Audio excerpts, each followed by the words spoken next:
Warning, this podcast may contain some scummy language and content that some listeners may find offensive.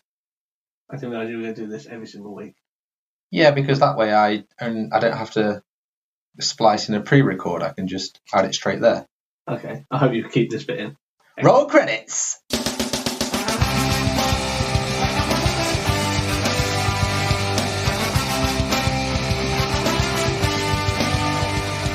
Welcome to the Seesaw Podcast with T and Cleaves. Each week, offering up a great perspective on life. Hello, Cleaves, and Happy New Year. Happy New Year to you too. Thanks.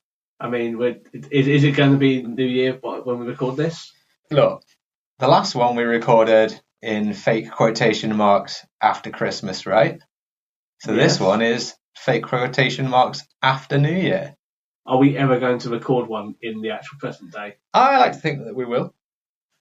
I also like to think that because we are now at least properly after Christmas, we can talk about the fact that in episode 3, we were talking about the restaurant walk-in tour in Nottingham and how I didn't think I'd have any follow-through, but how I wouldn't have any. And we sort of did that on Christmas Eve. Like, normally I would go out on like a Christmas Eve crawl around Nottingham, and this year we sort of did it, even though everywhere was closed. I went into Nottingham to the first pub, and weirdly in fact, who should be there but T?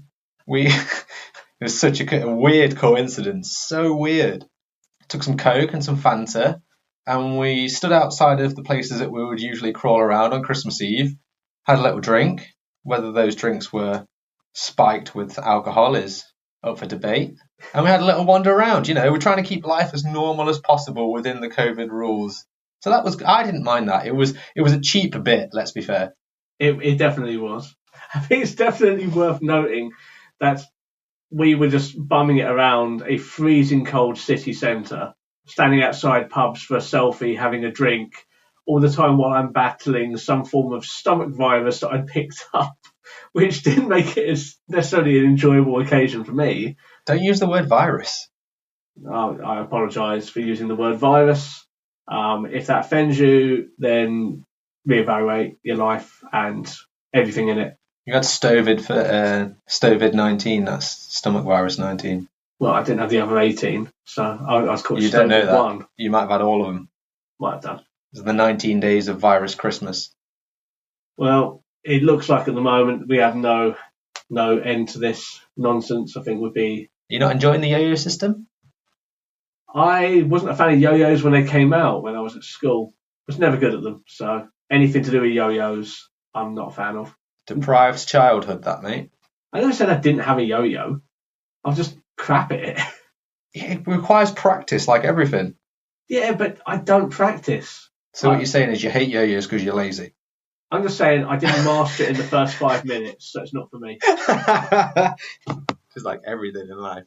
Okay, should we just move on to the topic of the week? I think we should. We've got a bit of a beefy one this week. Topic of the week.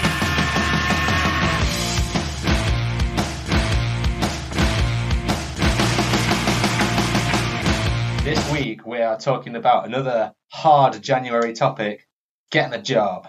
For all the bums out there, not just the bums, for the people that are struggling to find work, people that have been laid off, people that are being furloughed that think, I'm getting paid 80%. Would I like to top up my extra 20% with another job? Yes, I would. Just on the record, like the whole furlough scheme, bit bitter about it. I was one of the very few people who was not furloughed at my employer, but got extra workload on top, and kind of insulted from organisational members saying, "Oh, thank you for everyone sitting at home getting full pay because of the top up the organisation did.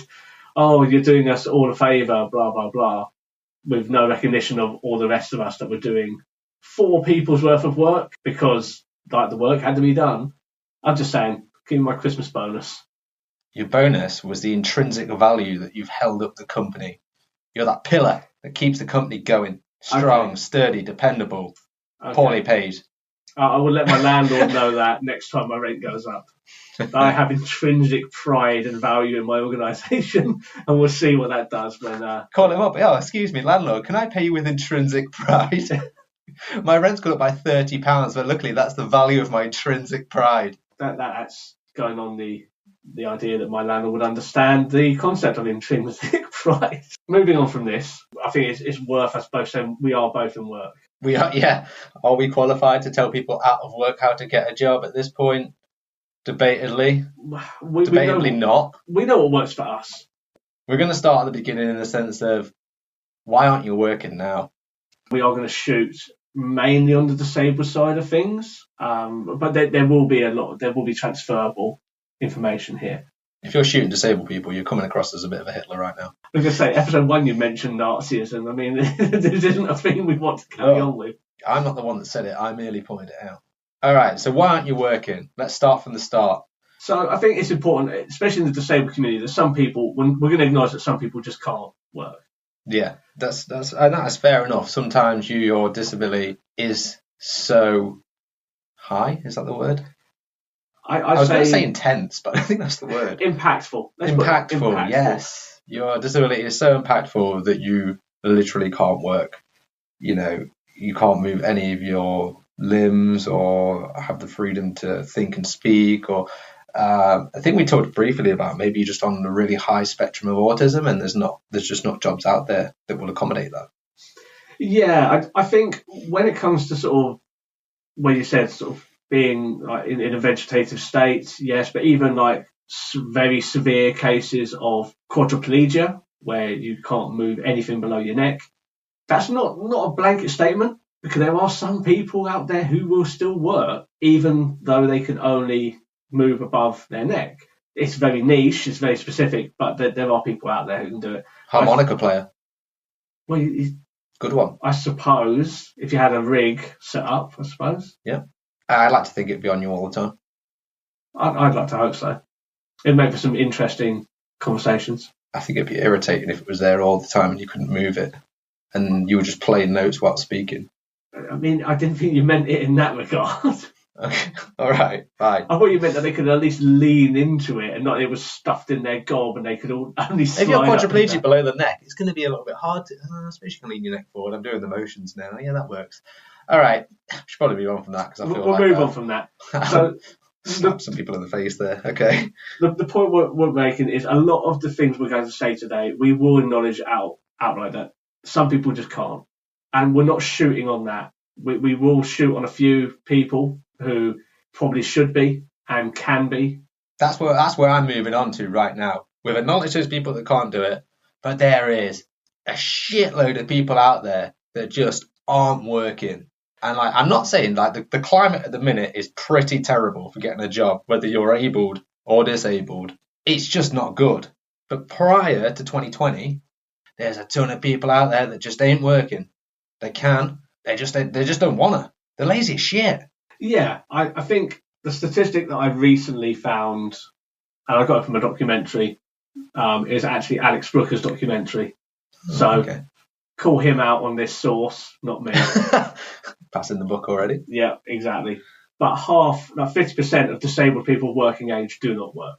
And if we take away the people who cannot work, I would probably say you're still looking around 40-45% of people in that range that can probably still do it. I do agree with you that there's no excuse for a lot of people. I think there's some instances that make people believe they can't work. Yes, I think that's what we need to look at. So how you're raised is a really big thing. So your upbringing, how you've always been told like your capabilities. Loosely, in a nutshell, if you're brought up by parents, for example, that do everything for you and coddle you, then you're left with basically no independence, and that can be a big barrier to get into work. Exactly, and we know people who, until the age of 18, couldn't even make themselves a cheese sandwich, and there's no excuse for that. Everyone should be able to do that. People should be able to do that at the age of 10. Yeah, this comes down to multiple elements. Like you said, it's coddling. It's not a disability thing. That's the thing. Anyone can do that. Yeah. Like, short of the I'm just going to disregard the people that we've already said are in such a state that can't work. But if you can't work, if you can work, if you're able to work, you're able to make a sandwich. Yeah, it might not be a good sandwich, but you should be able to. That's the physical side of things, really, isn't it? We're talking physical capabilities in the sense that you don't have those skills because you've never been taught or other people have always done them for you. I think it comes down to self-esteem as well. Like if you've always been told you'll never be able to do anything, you're rubbish, you're so disabled, you'll never be able to work or contribute. Well, that's the mental side. That's what I think. It's the mental side to the effects of the physical side. And that can be a very dangerous thing because that instills the laziness. Because if people have scummed you from birth, telling that you can't do anything. I mean, okay, let's be brutally honest, right? You can't do everything if you're disabled. It's pretty much in the name. Yeah. But there's 95% of things you can do. You just adapt to do them. Yeah, definitely. I mean, and this is coming from someone who worked in the fitness industry and got to the stage of being a manager, and my eyes don't work. Exactly. And I'm a guide dog user. But how many? This is what I said in the last week, like, with mixed results about the scheme that I got qualified on, because I made a success of it, but a lot of people didn't because it's not the right vocation for them. So a lot of the time, the hurdles that you put in place are your own. And that could be on upbringing. I'm going to sound like a bit of a dick, but if you are saying, "Oh, I can't work," or "I'm just not capable of doing it," grow up. I know it's easier said than done, but there's mental health. We're starting to talk about it as a community, as society now. There's no excuse to wallow in your own pity anymore. Get help. Yes, there's a lot of things out there that can help you with it. And especially now, since COVID, you can work from home. Employers have seen the huge benefit of not having an office and getting people to work from home. So that does take certain elements out of it. So going forwards, there's going to be more opportunities for people who, let's say, you know what, getting to work isn't going to be an excuse anymore. No. Not wanting to be around other people isn't going to be an excuse anymore. Not having the flexibility isn't going to be an excuse anymore. So I think this is a good thing. Silver lining to the COVID-19 situation, but at the same time, people always find an excuse. Well, this is it. This is the next thing, isn't it? It's too easy for a lot of disabled people not to work. Absolutely. The benefits that you get, I mean, our sight conditions are bad to the point that we're on high rate benefits. That doesn't stop us from working. Well, there are only specific benefits. We're talking about a specific type of benefit that we're on. To assist us with certain things, so our mobility aspects and certain degrees of our living. That's your main one for being someone that's disabled, though, isn't it? You get PIP. Yes, it is. And there's two components, and we're on the highest for both. Yes. That's mobility and care. That doesn't stop me from working. What I'm saying is, if you live, for example, in a council flat that's paid for you because you get like council tax benefit, if you're getting job seekers allowance, not job seekers allowance. What's the one with the? Is it incapacity? So it used to be incapacity. It's now employment support allowance. Okay, so you're getting that as well, and you're getting your PIP, which is quite a lot, but you can comfortably live off that without working. I'm going to be a bit of a scumbag here. I'm going to just throw some numbers out just to show you how much you can make if you don't work, and this is something that I could do. So if you're on higher rate PIP on both ends, you get around £600 a month. Yeah. Okay, and these aren't secrets. I'm not giving any insider secrets here. You can look this up. Just Google search any of this stuff. You can also get through an agency, you get housing benefit. Take in mind benefits like that you either get, like other sort of income benefits, do not affect your ability to get housing benefit or council tax benefit. So in theory, you can have a place to live and not worry about paying the council or anything like that. So you've got that £600 worth of PIP. Employment support allowance, the last time I heard of it, it's around £100 a week.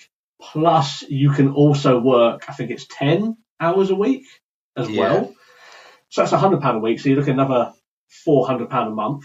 So you're looking around £1,000 a month through PIP and that employment support allowance. And you're able to earn a little bit on top if you wanted to as well. And your housing and shit's paid for. Exactly. So all you've got to do is pay for the bills. Exactly, which rent and council tax debatably the biggest ones. But you get council tax benefit. You'll get like money off that.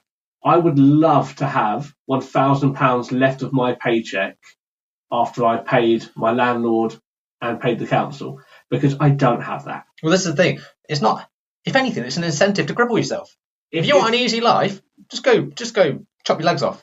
If I was so inclined, I could make more money a month by not working. Is that actually true? That is actually true. Fuck. I could make more money a month with what I'm currently paid by just packing it in, claiming the housing benefit, council tax benefit, and employment support allowance. I could do that, and that's the problem.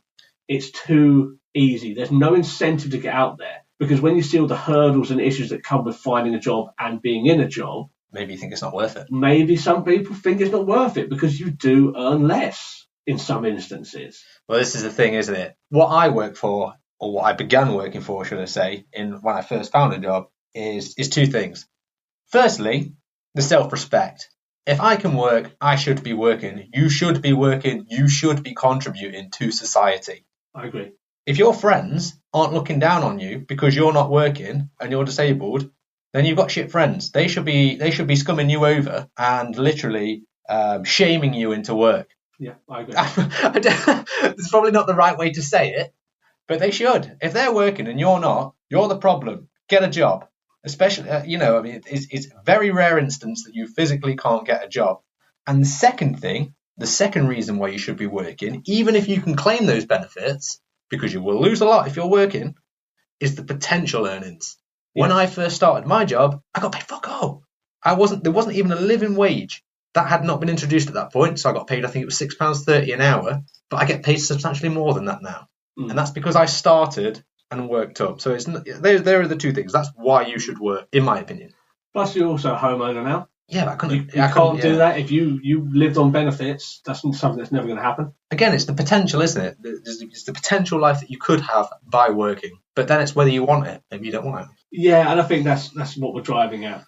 I think you've got to want it. You've got to want it, and I know some people will not want it, and if that's what they feel, okay, fine. I don't respect that at all, to be honest. If you don't want it, that's fine.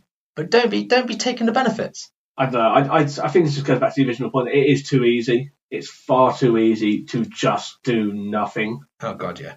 And that's the problem. And that's coming from two people that are disabled as well. Oh yeah. Again, we are.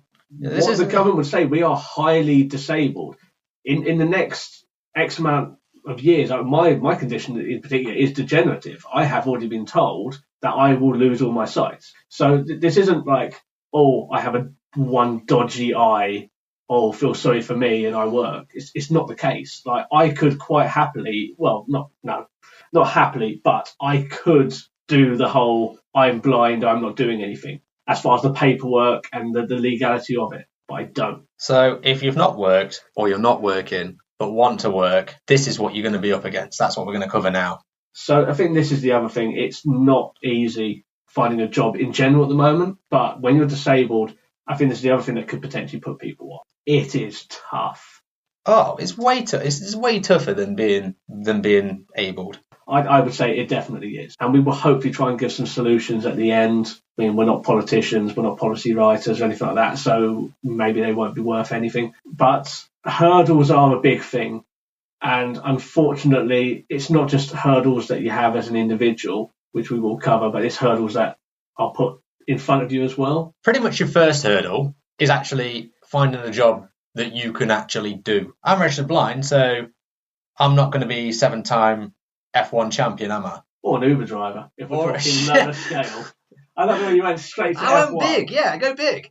Yeah, that's true. If Sir Lewis Hamilton can do it, then, you know. Sir Cleaves. Yeah.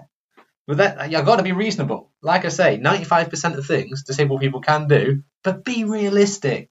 Unfortunately, this is not great advice for a lot of people because it's very hindsight-y advice. But if you are listening to this and you're in college or looking at college or looking at university, great, fantastic. But know what you want to get out at the end.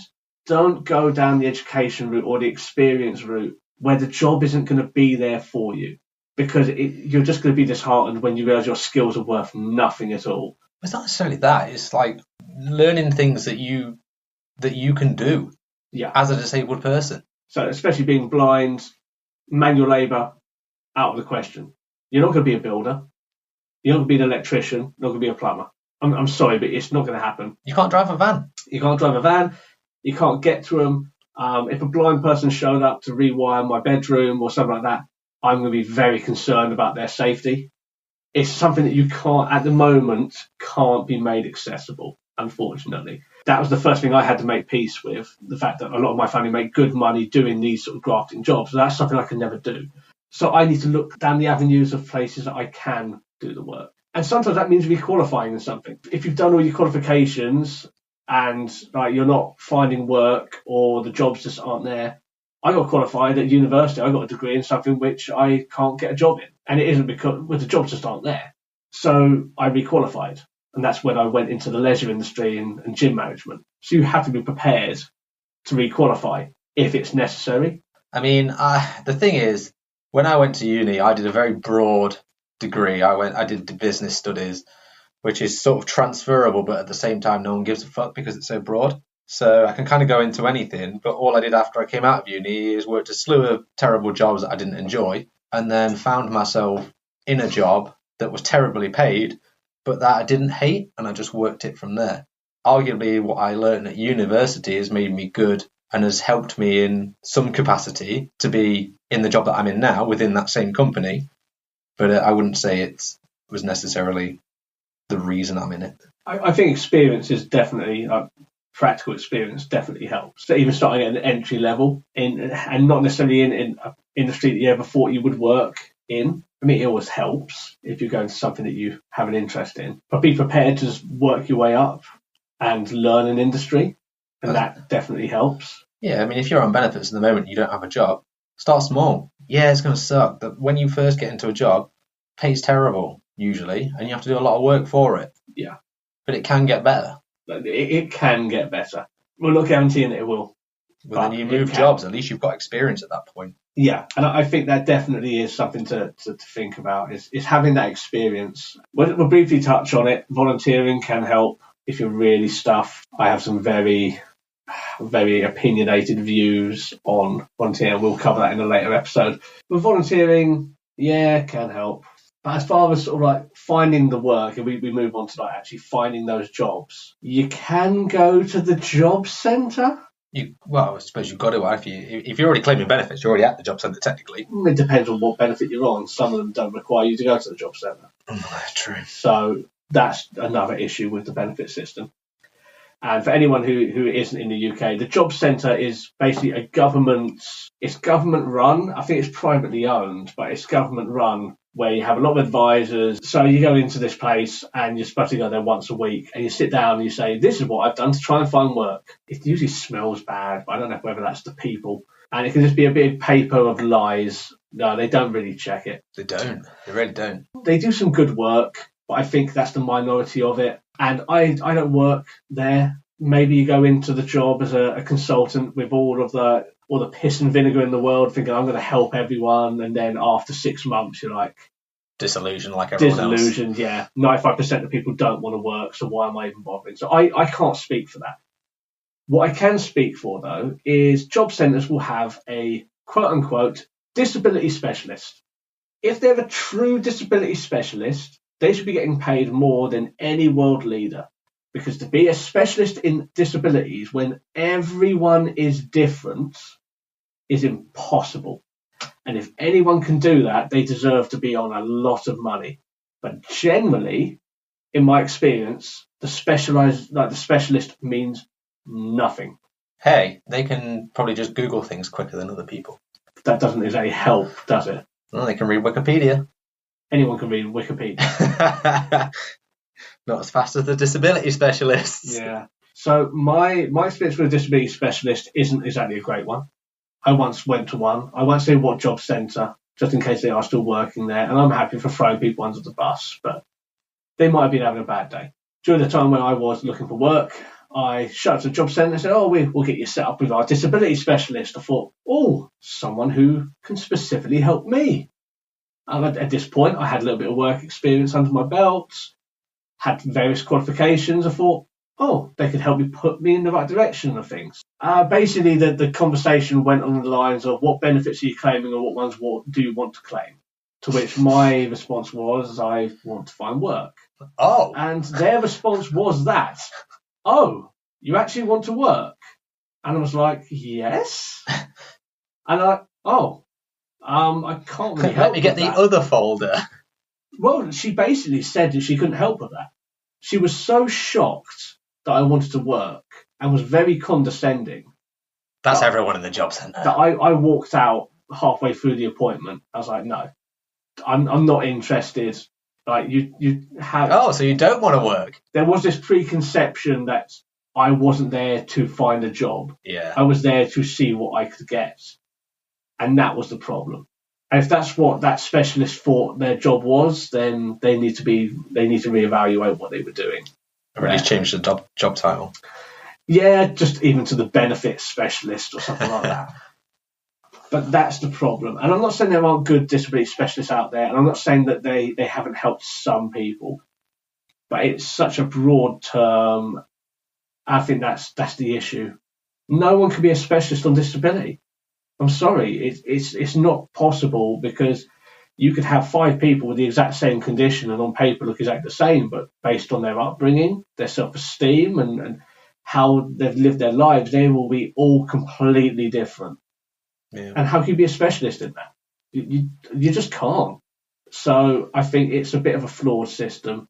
So job centre, you can go to the job centre. If you are claiming, you probably will have to at some point, depending on what benefit you're on.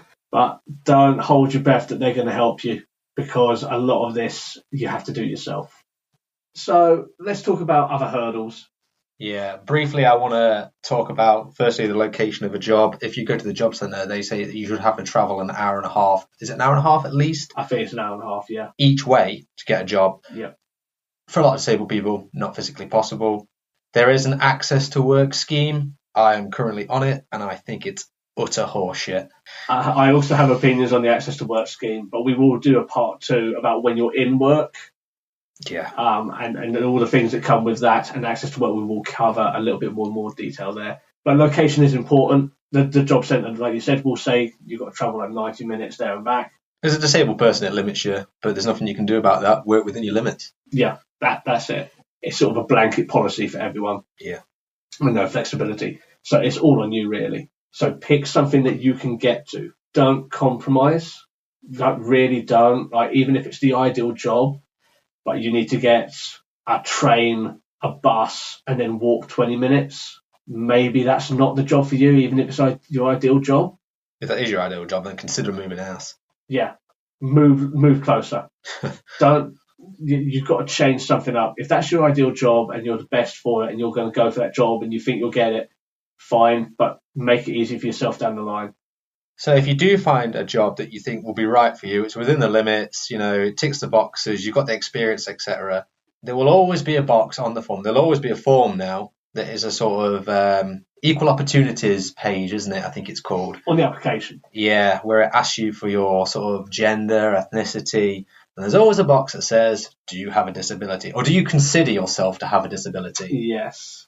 The real question is, do you tick this? It's a bit of a tricky one.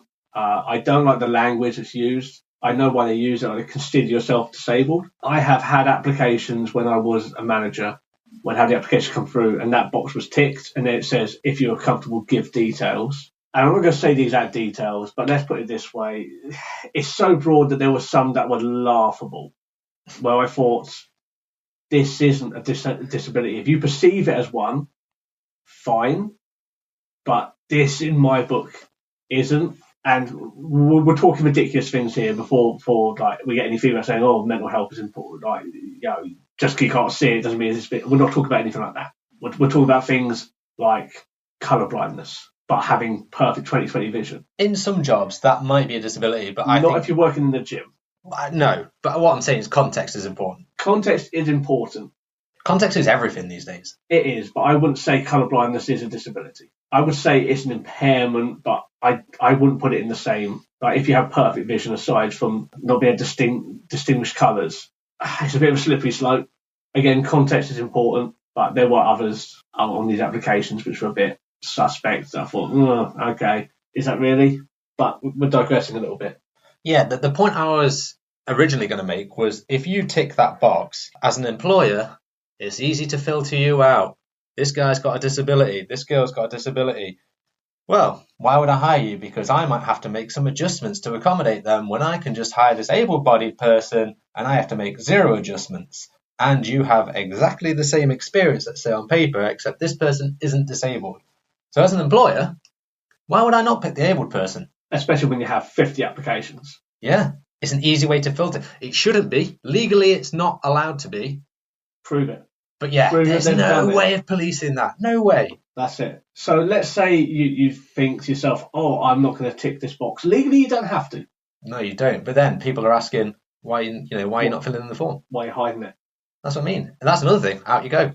Yep. So you can rock up to an interview, not clicking it, like clicking that box, and you can show up in a wheelchair, show up with a guide dog, a long cane, or anything like that. And immediately they have marked you as manipulative. So that's the problem, isn't it? Either you click yes and they can potentially filter you out at application process, or B, you've clicked no and then you turn up and you have quite a visible disability. But the question stays, do you consider yourself to have a disability?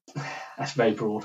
It is very broad. And like you say, if you turn up and you're in a wheelchair or you've got a white cane or something, then people know, hang on a second, pretty sure he said he didn't have a disability on here.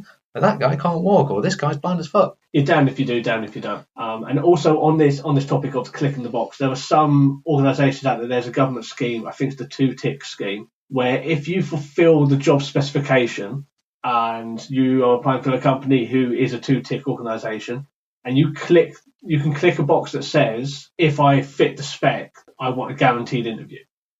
This is a scheme that's put in by the government to basically try and encourage disabled people to get into work and to level the playing field. It doesn't work because, again, the employer can find any reason to make it so that you don't fit the spec to not give you that guaranteed interview. And I will throw someone under the bus here. I went for a job a few years back at the Ministry of Justice, who you would think would be definitely about following the letter of the law. Hey, if you know the law, you can pick the loophole in it. So they are a 2-tick organisation. I ticked the box. They didn't want any specific experience, but they wanted training to an A-level standard, some working experience in the past, having legal knowledge would help. Just for context, I have a degree in criminology, as well as A-levels in psychology and law, and this job was very much along this sort of... You did volunteer work for the police as well? I volunteered for the police for many years. On the spec, the job specification, I fit the role, but I also clicked that I do have a disability and I would like an interview. Didn't get an interview. They said I didn't fit the spec, so I asked for more feedback. They sent me a generic email saying you just didn't fit the spec. So I asked for personalised feedback, didn't hear back from them. Then I emailed the complaints at HR to say, I just want the feedback. At this point, I didn't want the job, but give me my feedback. I'm not going to drop this. And then they blanked me. And then 6 months later, I got an email saying this case has been closed with no prior contact. And this is the Ministry of Justice. This is a government organisation that deals with probation and the legal system. If they can do it and manipulate the law against me, then anyone can. If they're not going to hold to the law, it doesn't show that the law is worth anything, unfortunately. Judge Dreadwood, he is the law. He is the law. He was also Stallone in that terrible movie. It wasn't great. It wasn't great. The remake was better, but it was still Die Hard, and I haven't seen the remake. He would have given you the job. Maybe, but if I remember rightly, a lot of people who worked with him died. It's the risk you take. You might work for him and it turns out it's great. It was great. Just know that the law is a joke. It's there to support and protect disabled people.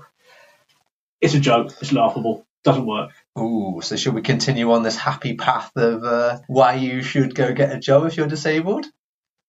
I think so. Interviews? Oh, interviews. Okay. If you get one, and let's say your company has gone, we'll have an interview with this disabled person. He's ticked the box, but who knows?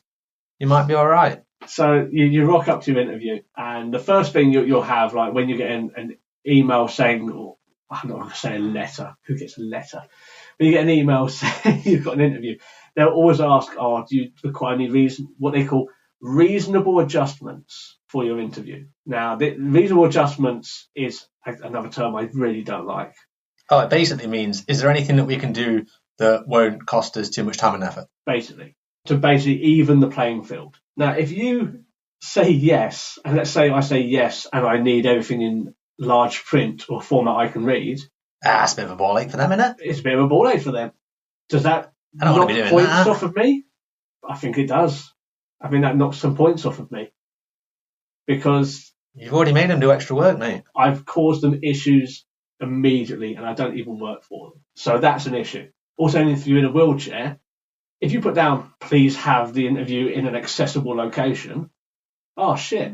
I don't want to have to walk down some stairs to interview someone. Our building doesn't have a ramp at the front, even though it should have done for the last 20 years, but we just haven't got round to it, and the law doesn't call us out on it. That's an inconvenience. Maybe we shouldn't consider them. You'll find that in smaller companies, I find, as well. I have heard stories of people in wheelchairs who will show up and have to go over the street to the coffee shop because the premises where they were supposed to be working is not accessible. And how do you think that goes as an interview when immediately you have to go elsewhere for the interview? They might have enjoyed it. Nice little Costa. But pretty much you know you're not getting the job. Oh, yeah. And then you still got to do the interview for professionalism. And I've had that in showing up to an interview, and then because of a lack of communication, because it's a new location, my guide dog doesn't take me immediately to them. He'll go and say hello to someone, and immediately they're thinking, oh, God's sake, what's going on here? This is already an issue for us.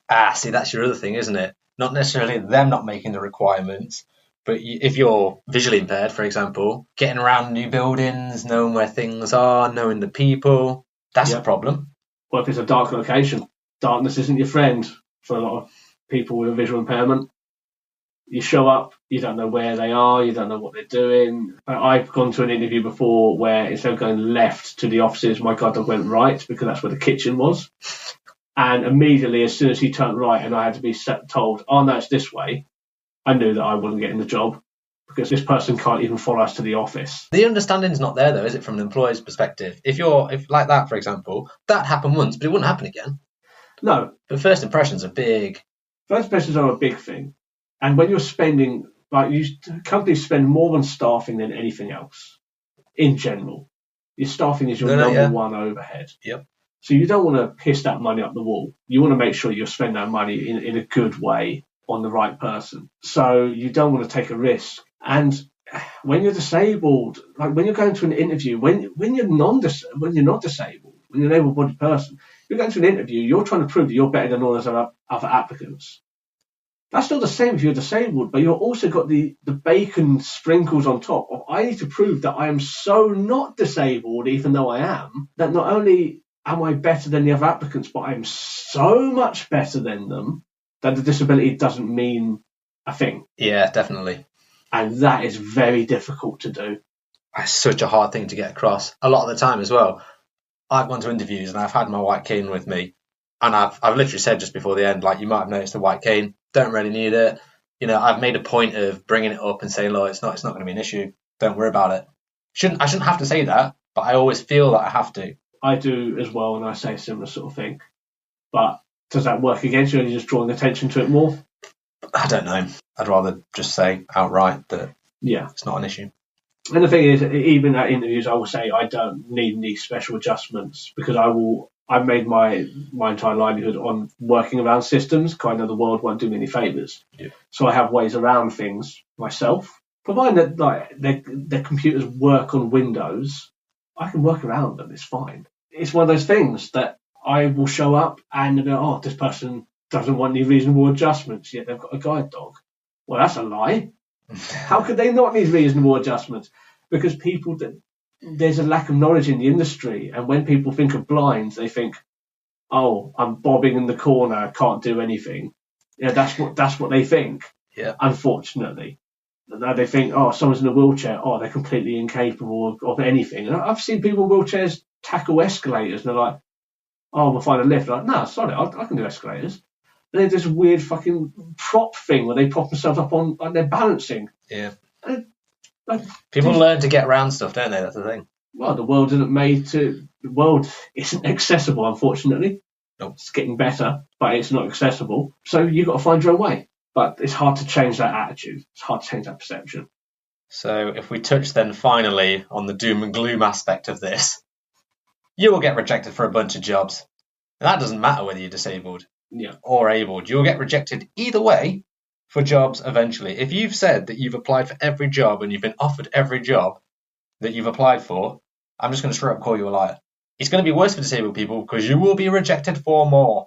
Yeah, that's the thing. You will be rejected for a lot more, but it's important to just keep persevering. Yeah, just keep plugging at it. Eventually you'll get something. Again, it might be a shitty job that you start off with. It might be poorly paid.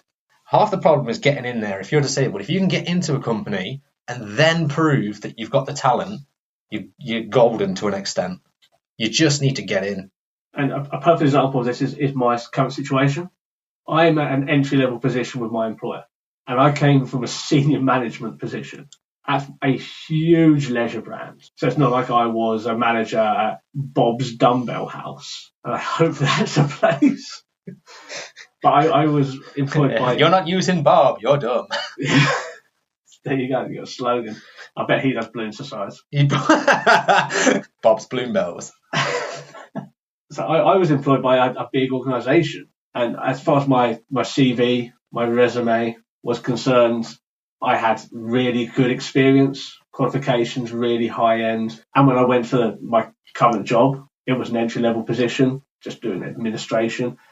And in the interview, it was flat out pointed out, why are you going for this job? This is entry level and you come from a senior management position. And I was completely blunt with them and said, because I walked in here with a guide dog. I need to prove to you that I'm not a liability and I can do the job. So the easiest way of getting my foot in the door is going for a job that pays so little that you can afford to take that chance on me.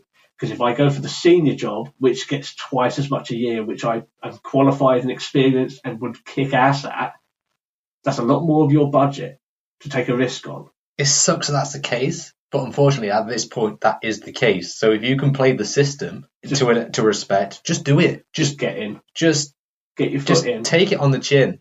Yeah. For those first couple of years. Like when I first started, like I said, it wasn't even a living wage. I'm making relatively decent money now, but it's taken me a good while to do it. The point is persevere. Don't let the rejection get you down. It's going to suck. There's going to be some times where you're going to feel down and you're going to feel crap. Suck it up. It will get better. There is always a silver lining. You just have to keep plugging on at it. I was unemployed for like 3 years, but I found something. I had to re-qualify, but I found work. And it was something I never thought I'd ever do. And now I'm doing something which, again, never thought I'd do. And who knows what happens down the line. Getting into employment is totally doable for 95% of disabled people. Yeah. You just need to get out there and give it a go and keep cracking on. Yeah. And if you haven't got a disability and you're looking for a new job or looking for that first job or whatever be the case and you're listening to this, if two blind guys can make successful careers, you have no excuse. Get off your ass and go do the work. You know, spend your time well, learn something. At the end of the day, experience is always better than education, I would say. Yeah. So what could be better? Let's go on to like our thoughts, like the final thoughts on this. So we have been a bit whingy about this one. Unfortunately, it is easy to get really angry about this. Like it's not getting better. But what could be done to help? Firstly, the thing is, I don't know how you're going to do this, but policing the law. Like they say, the law's in place to help hire people with disabilities and things like that. But whether you can police it or not, I don't know how you're going to get around that. Unfortunately, I think you're right. And I think this has come down to a lack of knowledge on both of our part. But the law has to be enforced. I'm not talking about just employment. Disability law is a joke. The fact that there are still premises without ramps is disgraceful. Our staff room, you can't fit a wheelchair through the doorway. And we have a member of our staff who is in a wheelchair and they can't use our staff room. Did they do a good army crawl? No. Oh, that's pretty shit then, isn't it? Yeah.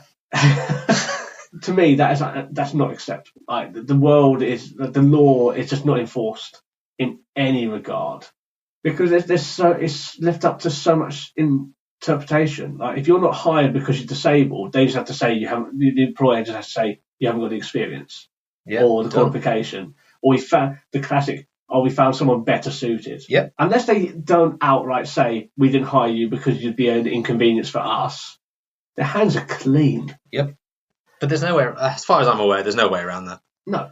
But there are ways that you can encourage hiring disabled people. So sort of tax breaks, actual incentives to hire disabled people. Yeah, I'm pretty sure when I was hired for my company originally, I'm pretty sure they got $2,000 off my first yearly salary. For a small company, that's hugely beneficial. Yes. So it's having these incentives in place to say, look, if you hire disabled people, we will help you out. We'll give you a tax break and stuff like that. The problem is, though, they're not advertised to companies. No, because it costs the government money. Yeah. Why would you advertise it? A lot of these schemes and grants and bursaries aren't advertised.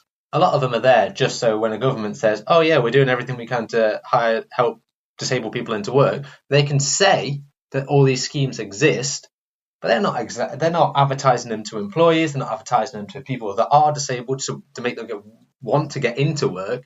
They're just there so you can reel them off on a list. I mean, access to work, we touched on briefly. We'll go into more detail in part 2 of this. I will slam the shit out of that. Yeah. So stay tuned for that.